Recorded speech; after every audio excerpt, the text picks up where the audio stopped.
लगता चली गई। ये किताब तो मैंने अलमारी में रखी थी, बाहर कैसे आ गई?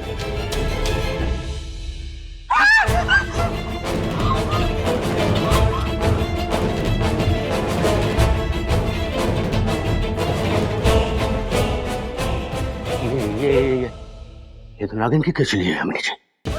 आएंगे जी, अब तो बात पक्की हो गई। वो नागिन यहाँ आई थी, ये सब कुछ उसी ने किया है। यहाँ आई थी तो फिर ये यहीं कहीं होगी। हाँ? एक मिनट।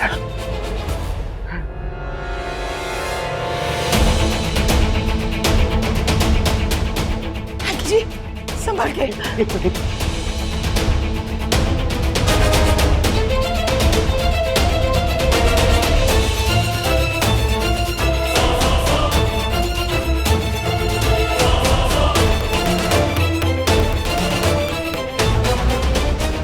यामिनी जी, हाँ?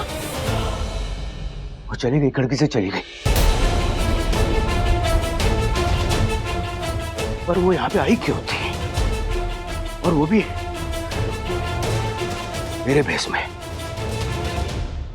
जो नागिन हमें मारना चाहती थी, जो हमारे पीछे पड़ी हुई थी, वो तो मर गई है। फिर ये दूसरी नागिन कौन सी पैदा हो गई है? ये तो गुरुमा ही हमें बता सकती है। जब तुमने कहा कि घर में नागिन की केंचुली मिली तो मुझे आना ही पड़ा, ये देखने के लिए कि ये कौन सी नागिन आई है। वो नागिन तो मर गई, अब ये कौन सी नागिन है? कहाँ है केंचुली? दिखाओ मुझे। इधर ही गुरुमा। ये देखिए, ये देखिए। गुरुमा, ये नागिन हमारा पीछा कब छोड़ेगी? अगर वो नागिन मर गई तो ये कौन आई है? वो खंजर दो जिससे तुम्हारे बेटे ने नागिन को मारा। गुरुमा यही है। ये लीजिए। रक्त प्रत्यक्ष हो गया। ये उसी का खून है। नागिन मरी नहीं, जिंदा है। पर गुरुमा ये कैसे हो सकता है? आपने तो कहा था कि ये खंजर के वार से वो बच नहीं सकती है। बच गई। कोई है जो उसे बचा रहा है, बार बचा रहा है, लेकिन कब तक बचेगी वो?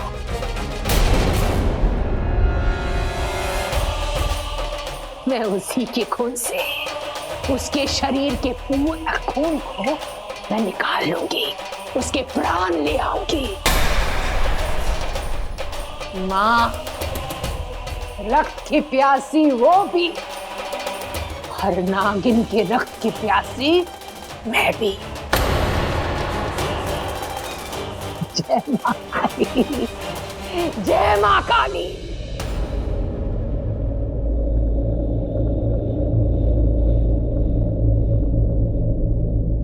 शेषा, तुम यहाँ? हाँ गुरुदेव, सब्जियां लेने का बहाना करके आई हूँ। मुझे शिवन्या से बहुत जरूरी बात करनी है। अभी नहीं, अभी वो आराम कर रही है। तुम इतनी परेशान क्यों? क्या बात है? गुरुदेव, वो मुझे उस घर में एक किताब मिली है, नागमणि की कहानियां। उस किताब में एक निशान है और वही निशान ऋतिक के शरीर पर है। क्या संबंध हो सकता है उस निशान का ऋतिक से? ध्यान लगाना होगा। गुरुदेव, शिवन्या ये बात जानती होगी। वो किताब शिवन्या के पास थी। वो ठीक हो रही है, वो आराम कर रही है, उसे आराम करने दो। तुम जाओ और पता लगाओ। उसी घर में रह रही हो ना तुम? हाँ गुरुदेव, उस घर के इंसान तो इंसान, दीवारों से भी पता पूछ लूंगी मैं। सब्जियां लेते हुए जाऊंगी ताकि उनको शक ना हो।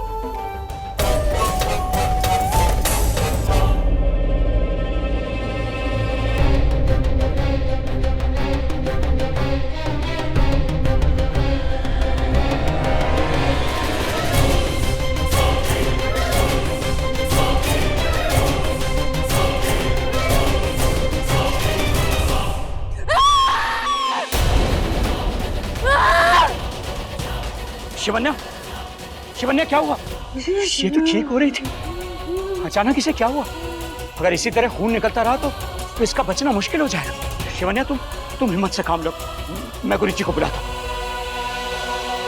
मारन भी है और मारक भी। इस पर जो विष चढ़ा है वो मारन है और इसके साथ मारक भी है, जो अपनी सिद्धियों से ऐसी घड़ी से मार रहा है। खट्टका ये तो मेरे वश का भी नहीं है। कौन है ये मारक गुरुदेव?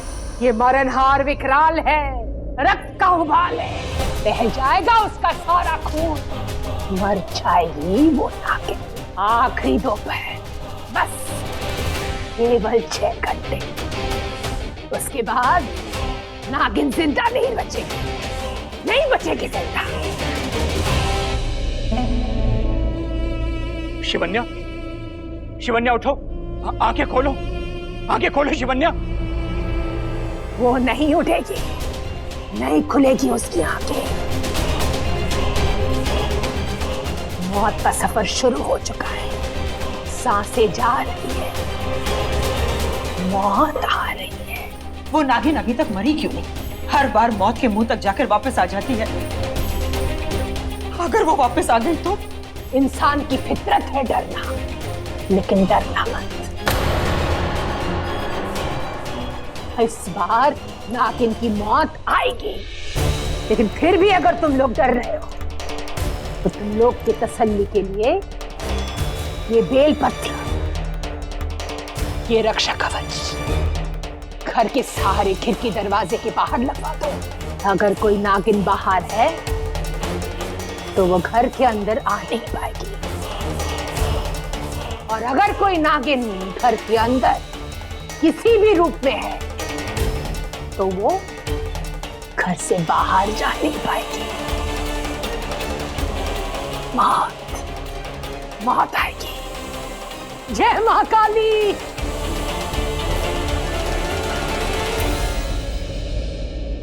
योगीराज, योगीराज, शिवन्या जा रही है।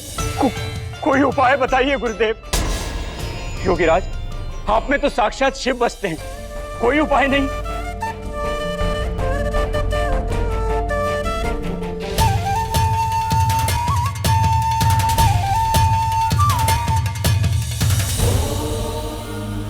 ओम शिव शिव शिव सदाचारी। क्या बात है, आखिरकार आपने मार ही दिया उस नागिन को। भैया, कितने लोगों ने ट्राई किया उस नागिन को मारने को, लेकिन आपने फाइनली फिनिश्ड। सो फाइनली हमारे घर को उस नागिन के डर से छुटकारा मिल गया। यस। फाइनली। पहले तो मैं इन सब चीजों में विश्वास नहीं करता था, लेकिन जब से उस नागिन ने शिवन्या को डसा, मैं मान गया कि वो है। ऐसे कैसे जाने देता उसे? एक एक की जान ले रही थी ना, उसे तो मारना ही था। नागिन मर गई और उसके साथ उसका डर भी मर गया। नहीं मरी वो नागिन।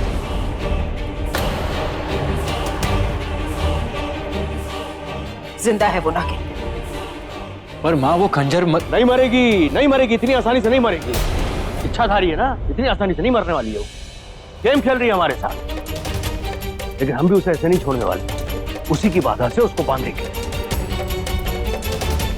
गुरु माँ ने ये बेलपत्र दिया है, घर के सारे खिड़की दरवाजों में बांध लेंगे हम। उसके बाद वो नागिन बाहर से अंदर नहीं आ पाएगी, और अगर अंदर होगी तो अंदर से बाहर नहीं जा पाएगी। जाओ, जाके जल्दी से बांध दो उसे। जाओ, सारे खिड़की दरवाजों में। चल बेटा।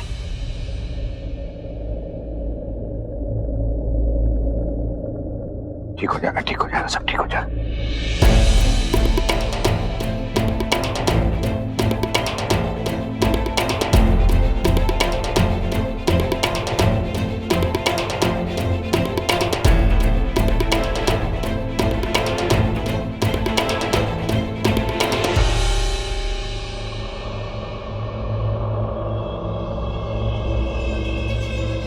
मुझे ऐसे क्यों लग रहा है कि शिवन्या की जान खतरे में है?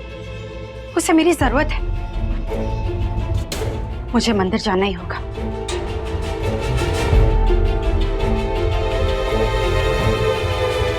रुक जाओ।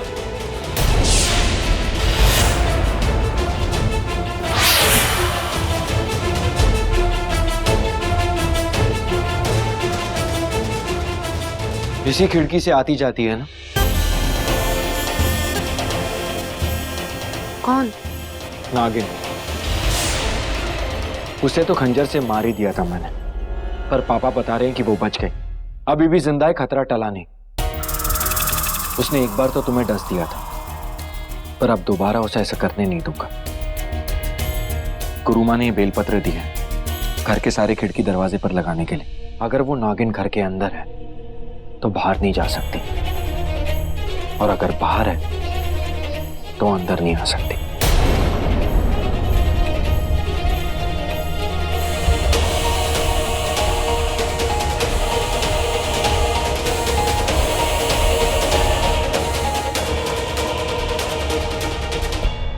हे शिव जी, आपके बेलपत्रों ने ही रास्ता रोक लिया। अब मैं इस घर से कैसे जाऊंगी बाहर? शिवन्या को मेरी जरूरत है, कैसे जाऊंगी? आखिर उस नागमणि की कहानी में ऐसा कौन सा राज छुपा है कि अंकुश रहेजा पूरी कोशिश कर रहा है कि वो किताब शिवन्या के हाथ ना लगे।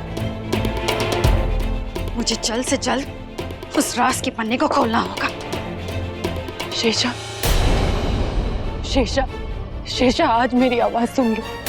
मैं और ऋतिक को मंदिर में न जाने कब गुरुदेव तुम्हारे पास पहुंचेंगे, कब तुम्हें बताएंगे, कब तुम मंदिर आओगी। मेरे पास समय बहुत कम है शेषा, सुन लो मेरी आवाज। शिवन्या, शिवन्या मुझे बुला रही है। लगता है वो किसी खतरे में है। मुझे जल्द से जल्द उसके पास जाना होगा।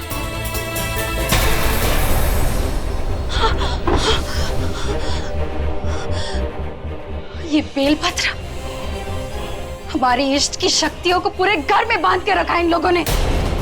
कोई रास्ता नहीं छोड़ा जाने का। अब कैसे जाऊं मैं शिवन्या के पास?